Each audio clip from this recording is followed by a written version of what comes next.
What's up? It's Marco back on the Stage Soccer channel.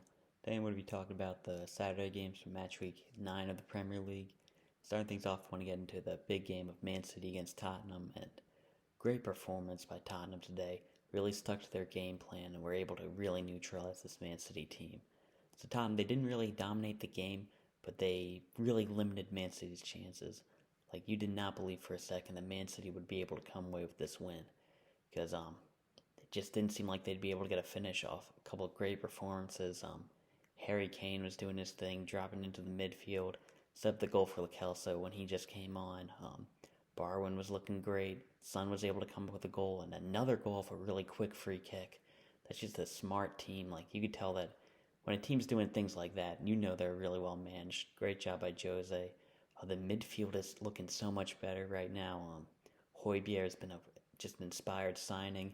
He was doing great in the midfield, and Sissoko was working his tail off, staying PG throughout the entire game. Great job by him. Defense is looking so much better. Even with Doherty out, Rayon and Aurier were having a great performance. Alderweireld and Dyer were doing great, and Lloris is ever solid in net. I'm starting to think of him as an elite player now. Just great performances all around by this Tottenham team. For Man City, you really have to be disappointed. They were dominating a lot of the game. They just couldn't find the final ball. Gabriel Jesus was getting the ball a lot in the box, but he wasn't able to do anything with it. I'm honestly not too high on Gabriel Jesus. I don't see an elite player in him. I don't think he has the finishing ability. He's definitely not I don't think he's going to be the heir apparent to Aguero. In the midfield, De Bruyne really wasn't able to get it going today. They were doing a good job really marking him. Tom did a great job on him. Bernardo Silva, Mahrez, Ferran Torres, they were all making some chances, but the finish just wasn't there. Too bad for them. Rodri, I thought he had a decent performance. Defense, Son was doing pretty well against Cancelo. He wasn't doing the best. He is still out of position at that left back, so I think it would take him a bit longer to adjust to it. So can't be too mad at him there. Decent performance by the defense, though. Can't be too mad. It was just a really good performance by Tottenham, in my opinion. Picking man of the match, I think it's got to be. It's tough because Harry Kane, Højbjerg, they both had some great games. Sissoko as well, but I think that I would like to give it to Eric Dyer because he's been really solid at the back. He's just been improving a lot. This is something that I mentioned before when I was talking about Arsenal's player Saka. Something called being a victim of your own versatility. I think Eric Dyer was this in the past. Just everybody knows he's an option at defensive midfield and center back, and because of that, he wasn't able to really nail down a position. And now the Mourinho just put his hands down, told him he's a center back. He's really starting to do a lot better. Great job by him. Next, I want to talk about the Manchester United-West Brom game, and really not the best game for Manchester United. And I think this game was a little bit telling in a couple of ways. They were able to win, and I think they were playing hard. They really wanted to win. You could see Fred and Matic were really working. McTominay when he came on. Rashford, Bruno, they were playing well. Mata was really going at it, but just not too much quality. Their goal came off a little bit of a fluky penalty. It was a penalty, by the way, but just kind of a coincidence, really, just a freak handball. And because of that, they were able to get the lead, lock the game down. Like, they didn't park the bus or anything, but yeah, it's kind of weird because this is the Manchester United team that seems to be locked in, but just not good. And I don't think it's a lack of talent. Martial's a solid player. Rashford I like. Bruno I like. Pogba, Van de Beek, we know their quality.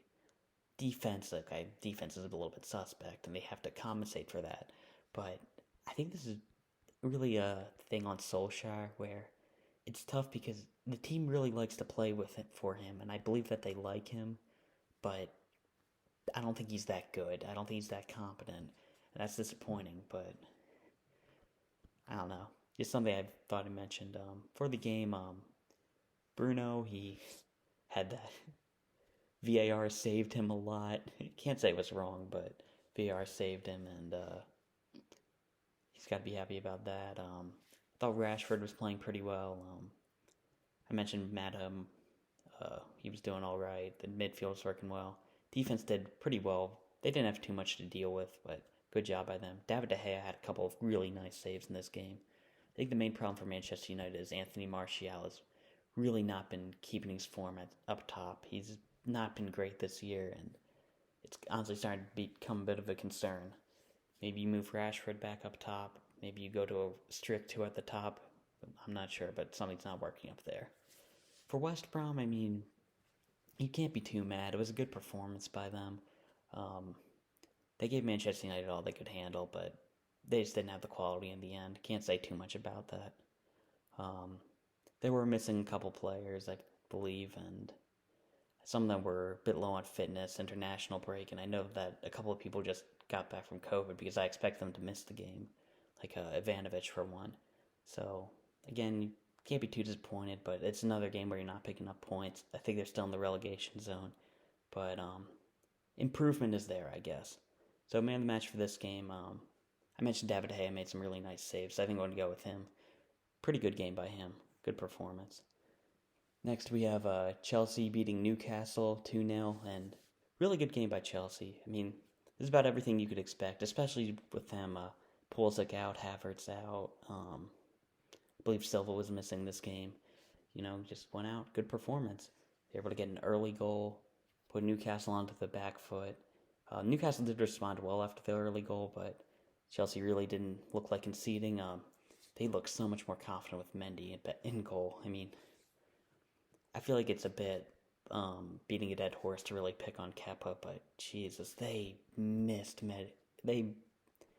a good keeper so much, and Mendy back there, I don't even think he's like an elite goalie or anything, but just having him back there is so good for this Chelsea team. I really liked, I'm not going to say it was a great performance, but you could really see Werner he's starting to show his quality a lot. That's what you really like to see with the new signing. Abraham was looking good up top. He was good. Ziyech was a bit more quiet, but he's still looking good. Conte had a great performance today. Didn't let anything through that midfield. Really good job by him. And yeah, just a nice performance all around by this Chelsea team. They were able to score early and make it a 2-0 game, have that cushion, so Newcastle weren't able to do anything. For Newcastle, I mean, you just got outplayed. Can't do too much about it. I mean, similar to West Brom, it's just a really good Chelsea team. They turned up. I mean, can't do too much about it. Lascelles got injured again. I swear he goes down every single game now. They got to figure that out. And, yeah, overall, I mean, I liked what St. Maximin was doing. He had a couple good runs. I think that's really the only standout play for Newcastle. I mean, they were missing Callum Wilson, too, for this game. I mean, like, again, it's frustrating to lose any game, but, I mean, I don't think it's that bad to lose this game, really. I mean, it's Chelsea. You're missing some players. Whatever. Last game I want to talk about, probably the best game. I think today the Tottenham one, but one of the best games of the day. Brighton beating Aston Villa 2-1, and it's such a weird game because Brighton's been playing well all year, but haven't had any points to show for it. They finally decide to really just play a slow defensive game, and they come away with the win. How about that? Now, obviously, that is down to Lewis Dunk coming back, and that really allowed them to play more defensively. I think Basuma was having a really nice game for them defensively. Lamptey was getting up and down the field really well. Unfortunately, he picked up that red card, but it was 2 yellows, so he'll only be out 1 week, I think. Solly March, another good performance. Those fullbacks on Brighton have been really good. Danny Welbeck had a great performance. That's probably the biggest reason why Brighton were able to come away with the win, because they have that striker up top who's really just confident. He was able to put away his chance. That just helped Brighton so much for this game. Overall, it was a good performance by Brighton. They were able to lock it down defensively. Goal came off a set piece for Villa, but overall, you really got to be happy with Brighton because they were heading towards that relegation battle. I think this is really pushing them out of it. Great performance by them. Then when you got Villa, it was a good performance. Unfortunately, they lost Ross Barkley really early. I think that really screwed up their plans, because I mentioned this was going to be really big. I didn't mention it because that preview didn't go out. The videos got screwed up, but this is going to be a game that was decided in the midfield, and Ross Barkley going down really hurt them. And it sucks. They conceded a couple of pretty cheap goals, ones that you wouldn't really be satisfied. Well, the early goal to Welbeck you really won't be that happy with, so you can't be too happy about that. Jack Grealish, I thought he was playing really well.